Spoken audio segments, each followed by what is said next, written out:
स्तोत्र के 3 काव्य हो चुके थे। चौथा काव्य पढ़ना है। गंधाकृष्ट मधुव्रत बिजप रोतै व्यापारिता कुर्वती तोत्रानीव दिवासुरैषु मनसां भ्रष्टिर्यदग्रे भवत् सेवायात समस्त विस्तपतिस्तुत्यां स्पर्धता सोऽस्मान् पातु निरंजनो जिनपति श्री शांतिनाथो जिनः श्री शांतिनाथो जिनः। जिन श्री शांतिनाथ भगवान के आगे अब आगे जो है यहाँ पर पुष्पवृष्टि प्रातिहारी का वर्णन है। क्या होता है? पुष्पवृष्टि होती है तो उस पुष्पवृष्टि प्रातिहारी का वर्णन कर रहे हैं। श्री शांतिनाथ भगवान के आगे आकाश में देवों द्वारा की हुई फूलों की वर्षा इस प्रकार से होती है मानो सेवा में आए हुए जो समस्त लोग के स्वामी हैं देवेंद्रादिक उनकी स्तुति से उत्पन्न हुई ईर्षा से सुगंध से खिंचे हुए भ्रमर समूह उनके शब्दों से स्तोत्रों को ही कर रही हो। इसलिए इस प्रकार समस्त पापों से रहे श्री शांतिनाथ भगवान हमारी रक्षा करें। यहाँ पर कहा जा रहा है भगवान की स्तुति तीनों लोगों के पति करते हैं। त्रिलोकपति तो भगवान ही है। फिर 3 लोक के पति कौन हो गए? अधोलोक के, मध्यलोक के और ऊर्ध्वलोक के। ऊर्ध्वलोक के कौन हो गया? सौधर्मेंद्र इंद्र हो गया। मध्यलोक का कौन हो गया? नरेंद्र चक्रवर्ती हो गया। अधोलोक का कौन हो गया? धरणेन्द्र हो गया। ये तीनों जब भगवान की स्तुति करते हैं तब उस समय ईर्ष्या उत्पन्न हो जाती है। किसको? पुष्पवृष्टि को। ये उत्प्रेक्षा अलंकार है। कौन सा अलंकार है? उत्प्रेक्षा अलंकार है। तो वह भी मानव स्तुति के लिए आ गई है। कौन? पुष्पवृष्टि। जब कभी वृक्ष से फूल टूटता है तो कैसा गिरता है? देखा कभी आपने वृक्ष से फूल टूटते हुए? कैसे गिरता है? ऐसा गिरता है। यानी उसकी पंखुड़ी नीचे रहती है और नाल ऊपर रहती है। ये जो पुष्पवृष्टि होती है वह कैसी होती है? सीधी होती है। नाल नीचे रहता है, फूल ऊपर रहता है। ये पुष्पवृष्टि की विशेषता है। कभी किन के द्वारा करी जाती है पुष्पवृष्टि? देवताओं के द्वारा होती है। तो ऐसा लग रहा है वहाँ पर कह रहे जैसे पुष्पवृष्टि हो रही है वह आपकी स्तुति के लिए आई हो, क्योंकि ऊर्ध्वमुख किए हुए। कैसा मुख किए? वो ऊपर मुख किए हुए है, इसलिए वह आपकी स्तुति के लिए आ गई। उससे भी ईर्ष्या हो गई। कहने का तात्पर्य ये है देव का इंद्र, मनुष्य का इंद्र और नीचे का इंद्र। मनुष्य का इंद्र कौन है? चक्रवर्ती। ऊपर का सौधर्मेंद्र आदि और नीचे का धरणेन्द्र आदि। ये सब जब तीनों लोक के पति आकर भगवान की स्तुति करते हैं तो पुष्प सोचते हैं हम क्या करें, हम भी स्तुति करेंगे। और स्तुति करने के लिए ऐसी वह पुष्पवृष्टि हो रही है, ऐसा यहाँ पर कर रहे हैं। ऐसे जिनकी पुष्पवृष्टि भी स्तुति करने आई है, ऐसे शांतिनाथ भगवान हमारी क्या करें? रक्षा करें। कहने का तात्पर्य ये है कि संसारी प्राणी जो है वह देवताओं की शरण में जाता है, चक्रवर्ती की शरण में जाता है और आज वर्तमान में धरणेन्द्र आदि की शरण में जाते हैं। जीव समझ गए? किसके लिए? हमारी रक्षा करो, हमारी रक्षा करो, हमारी रक्षा करो। पर आचार्य कह रहे ये सब किन की शरण में पहुंच गए? ये सब किन की शरण में पहुंचे? देवता किसकी शरण में पहुंचा? भगवान की। चक्रवर्ती, धरणेन्द्र। इसका अर्थ है हमें कहाँ जाना चाहिए? बोलो, किन की शरण जाना चाहिए? भगवान के अलावा और किसी की शरण नहीं जाना चाहिए। पुष्पवृष्टि समझ रही है। आप समझ रहे कि नहीं समझ रहे हो कि हमें किसकी शरण जाना है? मात्र देवादिदेव अरहंत भगवान की शरण ही मात्र हमारे लिए एक शरण है। अन्यथा शरणम नास्ति त्वमेव शरणम मम तस्मात् कारुण्य भावेन रक्ष रक्ष जनेश्वरा। ये बोलते तो हैं लेकिन जब आपत्ति आती है ना, कर्म का उदय आता है तो आदमी गाफिल हो जाता है और यहाँ वहाँ भटकने लगता है। कहीं चादर चढ़ाने चला जाता है, हाँ, कहीं बाजे बजाने चला जाता है, कहीं देवी देवताओं की आराधना करने चला जाता है। लेकिन याद रखना, जैसे एक कुलीन सभ्य व्यक्ति कोई भी आपत्ति आ जाए उस पर कभी किसी से पैसे मांगने के लिए नहीं जाता, वैसे शुद्ध सम्यक दृष्टि कभी किसी देवी देवताओं की आपत्ति आने पर आराधना करने नहीं जाता। मात्र सच्चे अनंत भगवान की शरण ही उसको है, अन्यथा शरणम नास्ति। अन्य कोई शरण नहीं भगवान, क्योंकि जब सारे आपकी शरण में आ रहे हैं तो हम किसकी शरण में जाएं?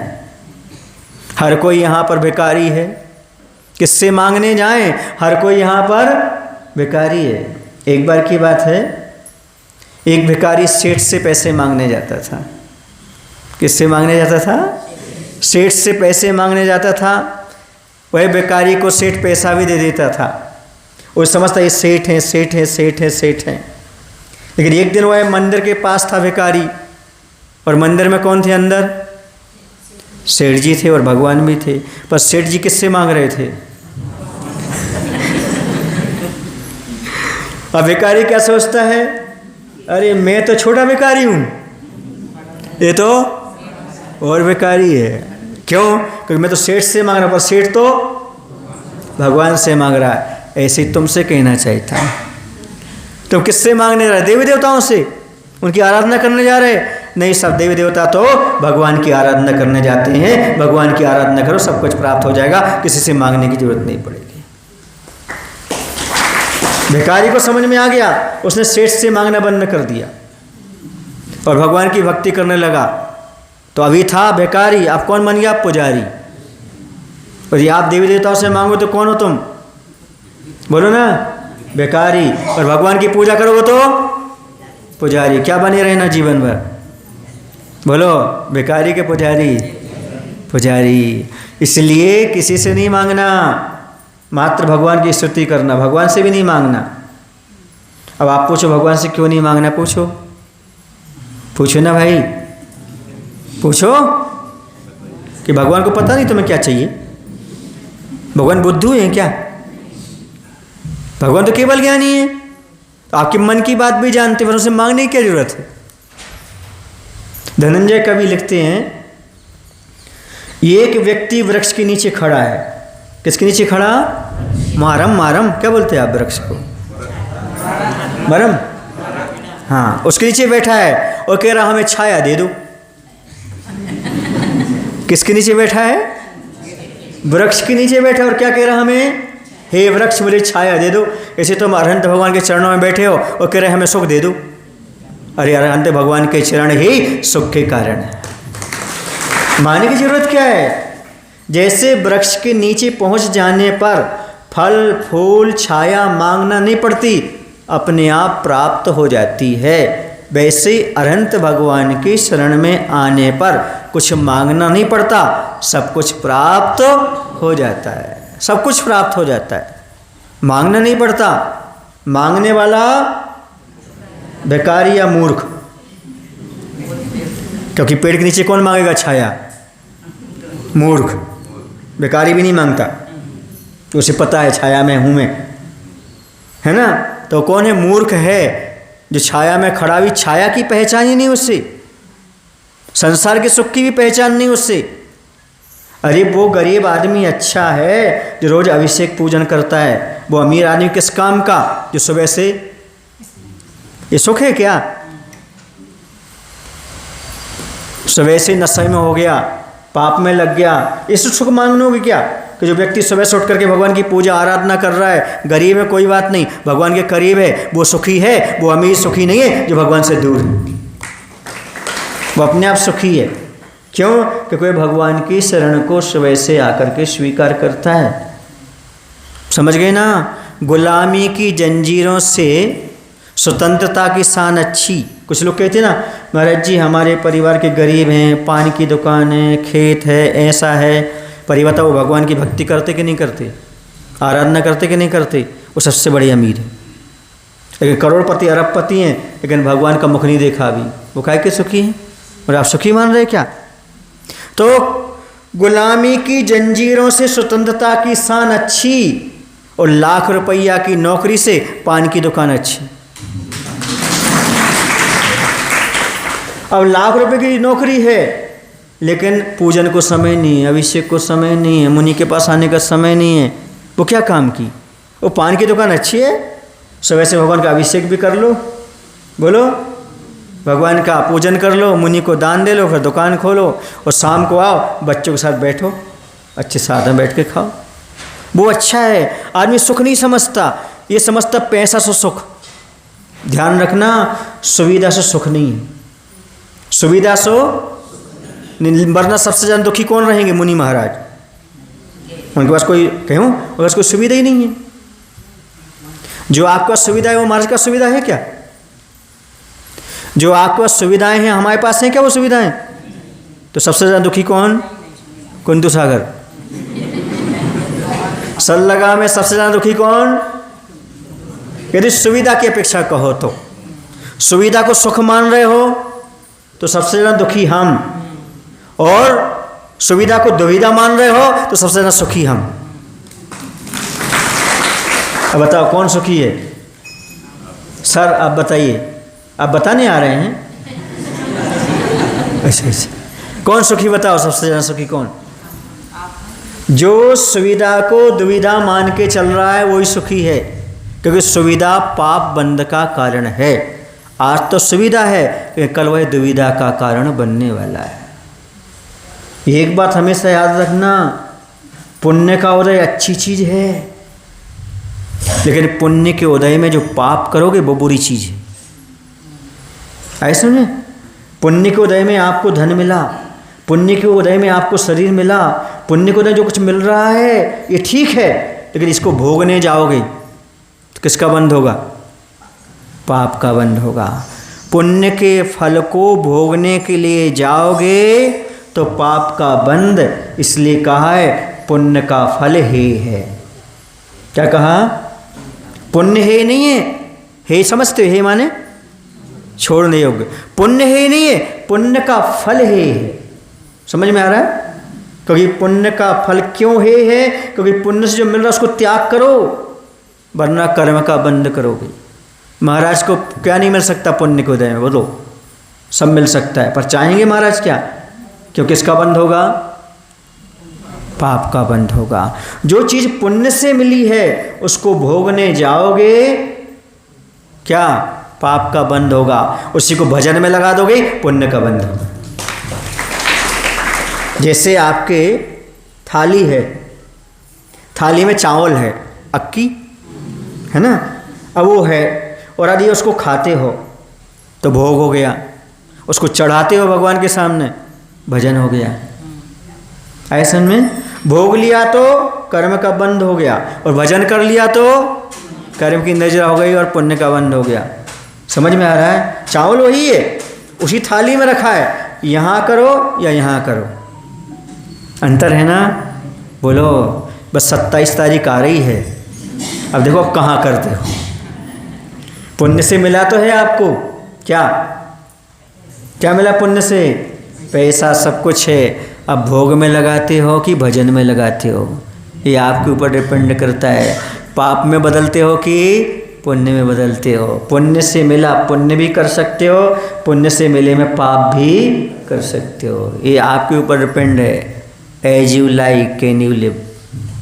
मैंने तो बता दिया आपको, जैसा जीना हो आप जियो, जबरदस्ती नहीं है, पर जैसा उसका फल है मैंने बता दिया, उसका फल इस प्रकार से प्राप्त होता है। तो यहाँ पर मुख्य बात ये कही जा रही थी कि आप पुण्य से मनुष्य पर्याय मिली है आपके लिए, इसे भिखारी पने में नहीं निकालना, बल्कि पुजारी बन करके सार्थक बनाना है। हमें सच्चे देव शास्त्र गुरु की शरण में जाना है, जहाँ पर चतुर निकाय के देव आ जाते हैं, जहाँ पर तीनों लोगों के पति आकर के भगवान की आराधना करने आ जाते हैं। ऐसे भगवान की आराधना करो जिससे तुम्हारा कल्याण हो। ये हो गया अपना कौन सा? पुष्प वृष्टि प्रातिहार्य। अब इसके बाद आगे अपन पढ़ते हैं, खद्योतौ किमुता नलस्य कनिके शुभ्राबले सावस सूर्या चंद्रमसाविति प्रगणतौ लोकाक्षियोगमयि सुरै तरक्केते हि यदग्रतोति विशदं तत्यस्य भामण्डलं सोऽस्मान् पातु निरञ्जनो जिनपति श्री शांतिनाथ सदा, श्री शांतिनाथ सदा। जिन श्री शांतिनाथ भगवान के भावमंडल के आगे अब कौन सा प्रातिहार्य आएगा? भावमंडल प्रातिहार्य आएगा कि आगे सूर्य तथा चंद्रमा को लोगों के नेत्र तथा देव ऐसा मानते थे कि क्या ये सूर्य चंद्रमा दो खद्योत जुगनू हैं।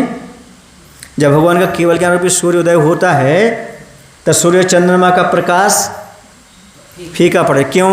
क्योंकि समोषण में दिन रात का भेद नहीं होता, वहाँ पर हमेशा प्रकाश बना रहता है। तो सूर्य और चंद्रमा ऐसे लगते थे जैसे जुगनू।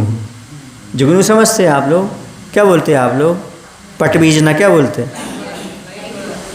आप जो जानते हो कन्नड़ में जो बोलते हो बोल लेना। आप समझते तो हो, रात में जब वो पीछे से जलता है चमकता है, हैं? राजवा, हाँ हाँ, समझ गए? समझ तो गए ना? हाँ चलिए, आप कोई बात नहीं, समझना पर्याप्त है, नाम कुछ भी रख दो बुझे। मिनसुआ, मिनसू जुगनू, ठीक है ना? ऐसा हो तो क्या होता है? अथवा अग्नि के तो फुलिंग हैं, अथवा अग्नि के तो फुलिंग हैं, अग्नि में से निकलती ना ज्वाला, ऐसे तो ऐसा प्रतीत हो रहा है। अथवा सफ़ेद मेघ के जो टुकड़े हैं, ऐसा शांतिनाथ भगवान का भावमंडल था। ऐसे वे समस्त पापों से रहे, श्री शांतिनाथ भगवान हमारी रक्षा करें। भगवान का भावमंडल ऐसा चमकता है, उनके सामने सूर्य चंद्रमा टुकड़े जैसे नजर आते हैं, जैसे जुगनू के प्रकाश रहता है थोड़ा थोड़ा, ऐसा ऐसा भगवान का क्या होता है? भावमंडल होता है। समझ रहे ना? ऐसी चमक रहती है, ऐसी आभा रहती है। करोड़ों सूर्य की आभा को परास्त करने वाला भगवान का भावमंडल का तेज रहता है। फिर महाराज जी ऐसा रहता है तो समोषण में लोगों को आंखें खराब नहीं होती होंगी देखते देखते? यही तो महिमा है भगवान की। क्या है? यही महिमा है भगवान की। इतना प्रकाश होने पर भी किसी को आँख में कोई तकलीफ, आनंद का और अनुभव होता है। अंधा पहुंच जाए तो उसे क्या मिल जाती है? आँख मिल जाती है। लंगड़ा पहुंच जाए समोषण में तो पैर मिल जाता है। समझ रहे ना? ये समोषण की महिमा है, अचिंत्य महिमा है समोषण की। 20,000 सीढ़ियाँ होती हैं समोषण में। कितनी? लेकिन कितने समय पहुंच जाते हैं? अंतर मुहूर्त में पार कर जाते हैं। जैसे लिफ्ट जैसी होती ना वो, ऐसी उसमें खड़े हो जाओ तो अपने आप चलती ऊपर तक पहुंच जाती हो। कहीं कहीं बड़े बड़े मॉल में होती है, देखा आपने? ऐसे ही बस चढ़ना उतरना नहीं पड़ता, पैर रखे और अपने आप कहाँ पहुंच जाते हैं। तो समय लिफ्ट थी भगवान के समय, देवताओं द्वारा बनाई गई थी। किनके द्वारा थी वो? देवताओं द्वारा। ये सारी व्यवस्था भगवान के समोषण में होती है। 20,000 सीढ़ियाँ अंतर मुहूर्त में पहुंच जाते। वहाँ पर कोई किसी प्रकार का कष्ट नहीं होता, भूख भी नहीं लगती, प्यास भी नहीं लगती, नींद भी नहीं आती। कहाँ? अब पूछूं आपसे, समोषण भूख प्यास नहीं लगती, फिर चक्रवर्ती क्यों लौट के आ जाता है?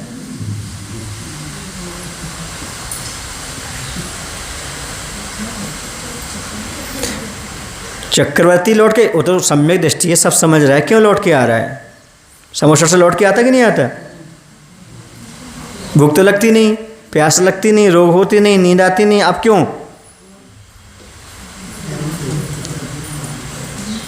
आचार्य कहते हैं प्रमाद।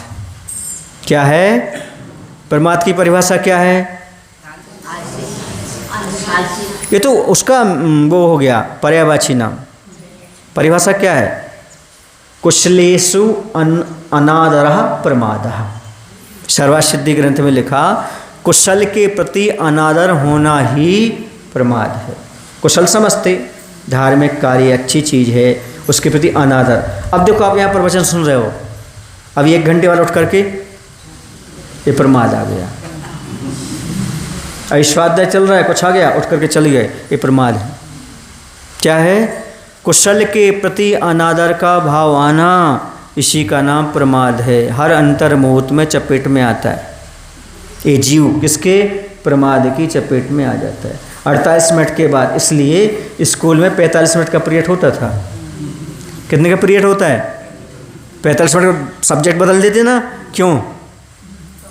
क्योंकि 48 मिनट के भीतर भीतर बदलना पड़ेगा, वरना क्या हो जाएगा? माइंड काम नहीं करेगा। आप प्रवचन भी सुनोगे 45 मिनट, उसके बाद आपको मन नहीं लगेगा। 45 मिनट के बाद ये तो सब्जेक्ट बदलो या फिर थोड़ा सा मनोरंजन करो, उसके बाद फिर स्वाध्याय करो। क्यों? क्योंकि ये अंतर्मुख से ज़्यादा मन टिक ही नहीं सकता। उत्तम सहनन वालों को जब अंतर्मुख टिकता है, फिर आपकी बात तो। अंतर्मुख के बहुत सारे भेद होते हैं, समझ गए ना? 1 सेकंड से लेकर के बहुत तक, 1 पल से लेकर के। तो इस प्रकार से क्या कह रहा था? प्रमाद का उदय है, प्रमाद है, तभी ऐसे कुशल के प्रति इंतजार करते हैं कि समोषण जाएंगे, समोषण जाएंगे, समोषण जाएंगे। चक्रवर्ती समोषण पहुंच भी जाता है, पहुंचने के बाद भी वहाँ से दिव्य ध्वनि के बाद क्या होता है? ना भूख है, ना प्यास है, ना आकुल, तो फिर क्यों लौट रहा है? क्योंकि प्रमाद का उदय है।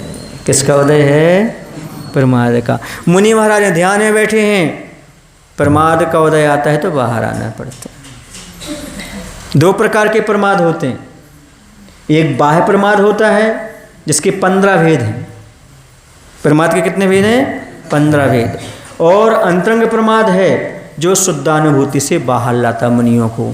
मुनि ध्यान में है, फिर बाहर आना पड़ता है, ये हो गया अभ्यंतर प्रमाद।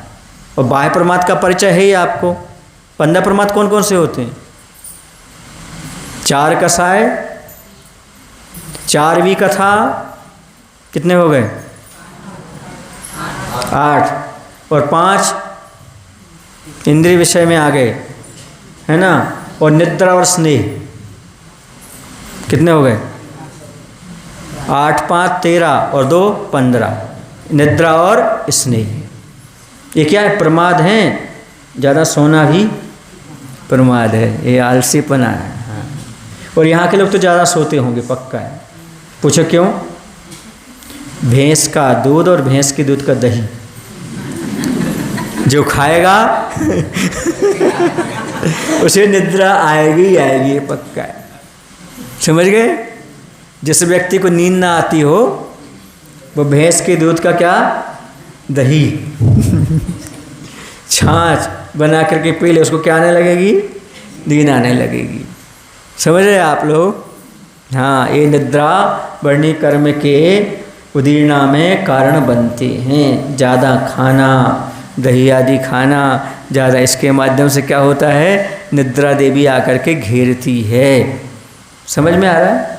और एक बात और बता दूँ, जो चीज़ आपको खाने में अच्छी लग रही हो, संबंध ये प्रमाद पैदा करेगी।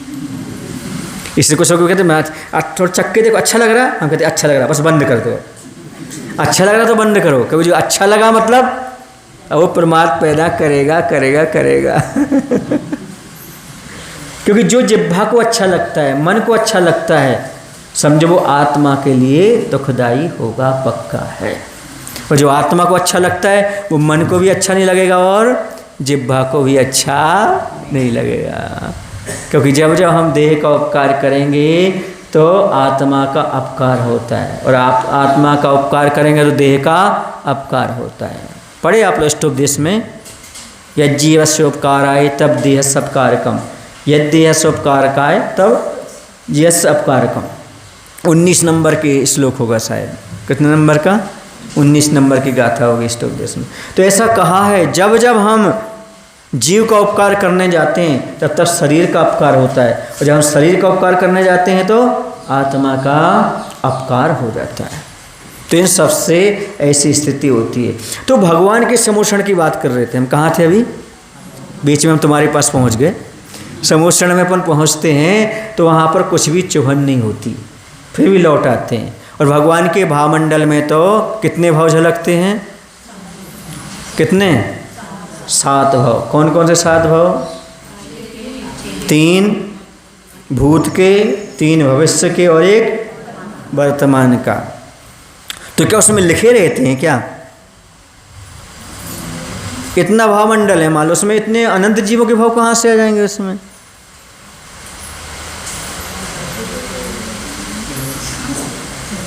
केवल ज्ञान तो भगवान के पास है, भगवान के पास थोड़ी है।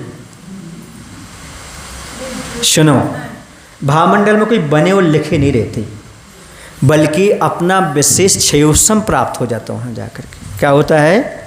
जो जीव जहाँ जाता है वहाँ उसका विशेष क्षयोत्सम हो जाता है भावमंडल के सामने, तो अपने को नज़र आने लगते हैं, अपने अपने भाव नज़र आने लगते हैं। उसमें कोई अंकित नहीं होते उसमें, समझ गए?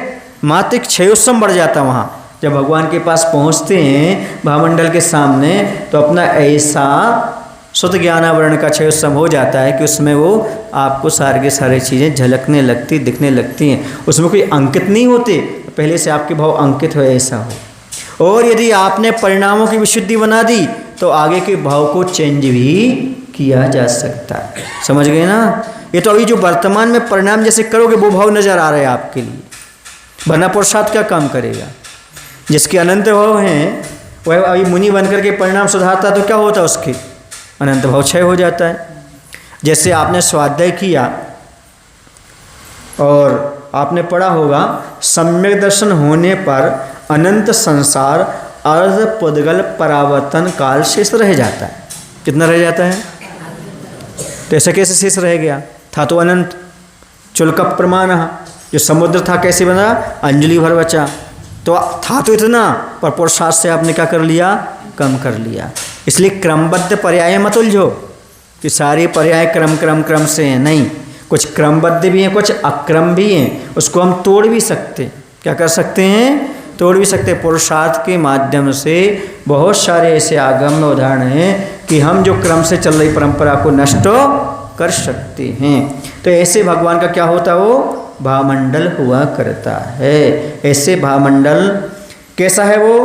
तो जिन श्री शांतिनाथ भगवान का भावमंडल इतना देदीप्यमान था कि जिसके सामने अत्यंत प्रकाशमान सूर्य चंद्रमा भी जुगनू तथा अग्नि की फुलिंग और सफ़ेद मेघ के टुकड़ों के समान जान पड़ता है, ऐसे वे समस्त कर्मों से पैदा हुई कालिमा से रहित श्री शांतिनाथ भगवान हमारी रक्षा करें। एक काव्य और पढ़ लेते हैं।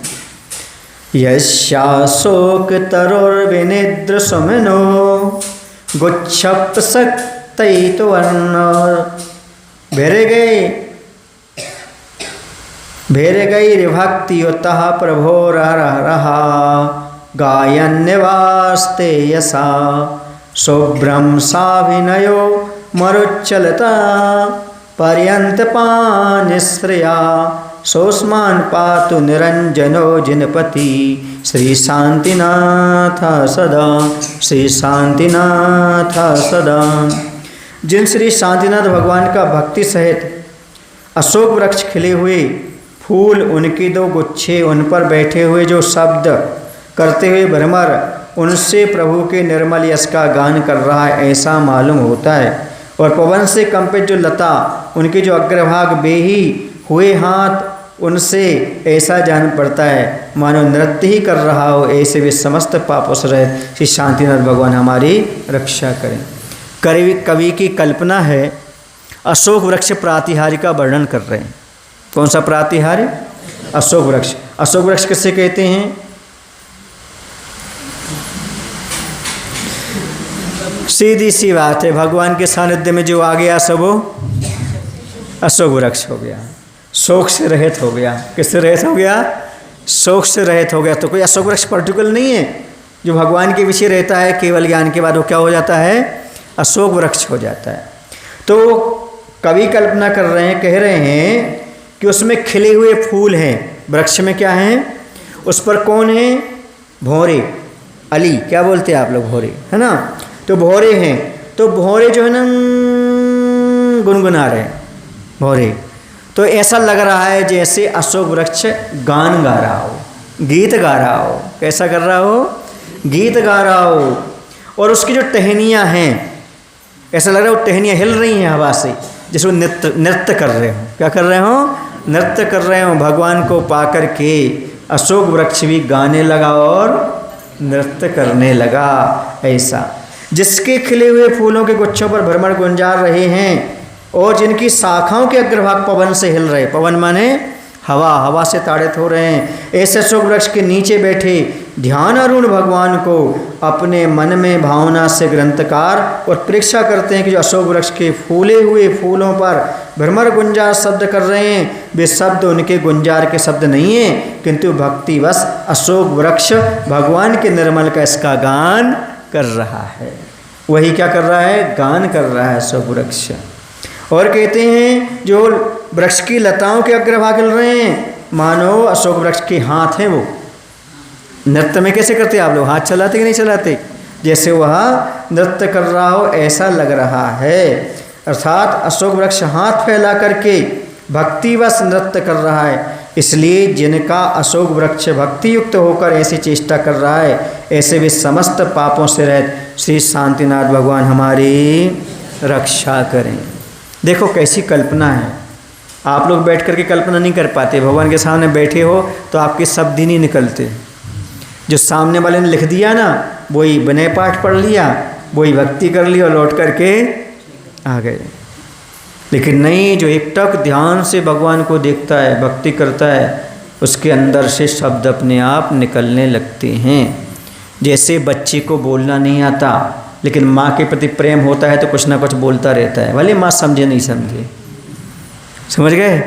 ऐसे जो भक्ति करने वाला है वह कुछ ना कुछ भगवान के सामने बैठता है तो गदगद कंठ से कुछ ना कुछ उसके शब्द बाहर निकलने ही लगते हैं, उसके हाथ पैर फड़फड़ाने लगते हैं। जब भक्ति होती है, आरती होती है, तो होता कि नहीं होता? आप लोगों का मन सच्चे भक्त हो तो होता होगा। ऐसे ही वहाँ पर अशोक वृक्ष की भी ऐसी परिणति। कहने का तात्पर्य है कि एक इंद्रिय हो या जड़ हो, वो भी इस प्रकार के परिणमन कर जाते हैं भगवान के सामने। फिर भव्यात्माओं की बात तो अलग ही है, क्योंकि उस परिसर का अलग प्रभाव लगता है। देखा होगा आप लोगों ने भी, जब आपके नगर में कभी समोषण लगा होगा, नियम सागर के सानिध्य तो लगा होगा समोषण, है ना? वो तो लगवाते हैं समोषण। जब समोषण लगा होगा तो वहाँ भक्ति अपने आप भाव हो जाते कि नहीं हो जाते? समोषण को देख करके मुनि बैठे हैं, समोषण लगा हुआ है। जब स्थापना निक्षेप से समोषण को ऐसा देख करके भाव विभोर हो जाते हैं तो साक्षात भगवान का समोषण लगता होगा, उस समय कितना आनंद आता होगा। सोचो, जब आचार्य श्री एमपी में विहार करते थे उस समय, तब कैसा लगता था? पब्लिक चलती थी, ऐसा चलता था। हम सोचते थे उस समय, जब आज आचार्य श्री जी पंचम काल में तीर्थंकर तो नहीं है, लेकिन फिर भी इस प्रकार का विहार में लगता है, और जब साक्षात तीर्थंकर विहार करते होंगे तब कैसा लगता होगा? वहाँ देवता भी रहते होंगे, मनुष्य भी रहते होंगे, सब प्रकार का कैसा वहाँ पर प्रभावना होती होगी। आचार्य से जहाँ से गुजर जाते थे वहाँ से अटूट अलग प्रकार के भावना, जैन अजैन के सब भाव अलग प्रकार के बन जाया करते थे। उस समय कैसा होता होगा, कैसे सैलाब टूटता होगा। उस समय व्हाट्सएप नहीं चलता था, तो लिखते सैलाब टूट पड़ा ऐसा किस प्रकार का समोषण लगता होगा, कैसे भगवान का विहार होता होगा। समोषण कैसे परिकल्पना से बाहर है, क्योंकि भगवान की सारी चीज़ें अचिंत्य होती हैं। कैसे होती हैं? अचिंत्य होती हैं, हमारे चिंतन का विषय नहीं होती। हर एक क्रिया जो होती है अद्भुत होती है। देवता जो आश्चर्य करते हैं, पर हमारी बात तो दूर रही। वह भी ये सारे के सारे प्रातिहार्य निर्मित करते हैं, भगवान की सारे के सारे इस प्रकार की सेवा में तत्पर हो जाते हैं। सौधर्मेंद्र भी किंकर बन करके, नौकर बन करके भगवान के चरणों में आ जाता है और कुबेर को आज्ञा देता है समोषण की रचना करो। ये भगवान के पुण्य का फल है। समझ रहे हैं आप लोग? केवल ज्ञान। ये बताओ, तीर्थंकर प्रकृति तो बनती है, पर तीर्थंकर के प्रति क्या उदय कब आता है? तीर्थंकर प्रकृति उन्होंने पूर्व भाव में बांध ली, लेकिन तीर्थंकर प्रकृति का उदय कब आता है? 13वें स्थान में। उसके पहले रत्न कौन बरसा रहा है? घर में आने ही रत्न बरस रहे हैं। अरे कुबेर तो बरसाता है, लेकिन बिना पुण्य के बरसाएगा क्या? कुबेर का पुण्य तो है अपने सामने, लेकिन किसके पुण्य से बरसा रहा है वो? अभी तो तीर्थंकर आए नहीं, और 13वें स्थान में होगा उदय उनका। तो तीर्थंकर नाम कर्म का उदय कब आता है? कौन से स्थान में आता है?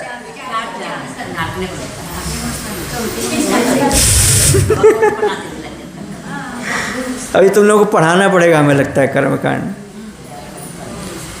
तीर्थंकर प्रकृति का उदय 13वें स्थान में आता है, 13वें और 14वें में। कब आता है? 13वें 14वें। पर ये रत्न की वर्षा कैसे हो गई?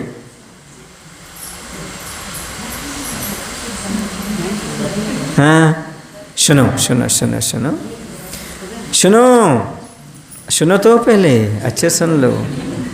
अकेला तीर्थंकर प्रकृति नहीं बनता, उसके साथ हजारों कर्म और बनते हैं। क्या होता है? सुप्रकृतियाँ बनती हैं। कौन सी प्रकृतियाँ बनती हैं? हाँ, जब तीर्थंकर का उदय आएगा तब आएगा, उसके साथ जो बने हुए हैं वो सब क्या हो रहे हैं? अभी उदय में आ रहे हैं। तीर्थंकर प्रकृति उदय कब आएगा? 13वें में। उसके पहले जो है वो सारे की सारी व्यवस्था हो रही है। जैसे हम लोग थे उस समय 1999 में गोमटगिरी में, उस समय अटल बिहारी वाजपेयी प्रधानमंत्री बनकर के आए थे। आचार्य के पास आए थे दर्शन करने गोमटगिरी में, उस समय में वहीं था। तो 10 दिन पहले से मिलिट्री और पुलिस आ गई थी। कब आना है प्रधानमंत्री को? पुलिस कब आ गई? पहले। क्यों? वहाँ की व्यवस्था करने के लिए। क्या करने के लिए? वहाँ देखने के लिए कहीं झाड़ियों में बम तो नहीं है, क्या व्यवस्था है, कैसी है, ये भय से कर रहे व्यवस्था। पर जैसे ही भगवान की तीर्थंकर प्रकृति बंद होता है, उसके साथ ऐसे और पहले प्रकृति उदय में आ जाती हैं जो आगे जाकर के व्यवस्था करती रहती है। और प्रकृति उदय आ जाता है, व्यवस्था करते रहते। अब देखो, अभी तो आपने देखा सारे भगवान कहाँ से आए? स्वर्ग से आए। अब तो आगे कैसे आएंगे? कुछ नरक से भी आएंगे, है ना। 16वें तीर्थंकर आएंगे, पहले तीर्थंकर आएंगे। कहाँ से आएंगे? नरक से। पर यहाँ क्या, वहाँ नरक में रहेंगे। यहाँ पर 6 महीने पहले क्या होगी? बोलो, रत्नों की वर्षा। वो कहाँ है अभी?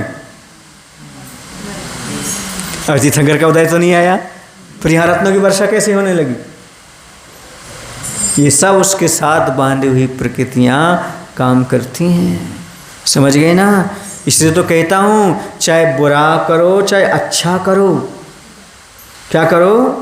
बुरा करो चाहे अच्छा करो, उसका फल थोड़ा थोड़ा अभी मिलता है, बाकी बाद में मिलता है। कुछ लोग कहते हैं महाराज जी, पहले कोई मुनि की निंदा करता था तत्काल फल मिलता था। कहीं उसको रोग हो जाता था, कहीं कुछ हो जाता था, कहीं कुछ हो जाता था। आज क्यों नहीं होता है ऐसा? है ना? आप लोगों के मन में आता है? आता है। क्योंकि पहले वह कम अनुभाग से बांधते थे। क्या करते थे? मंद परिणाम से बांधते थे वो। इसलिए मंद परिणाम से बांधा तो जल्दी उदय में आ जाता था। आज कैसे बांध रहे? तीव्र परिणाम से। अब 60 वर्ष की उम्र में कहाँ से आएंगे उदय में? नरक में मिलेंगे। कहाँ उदय में आएंगे?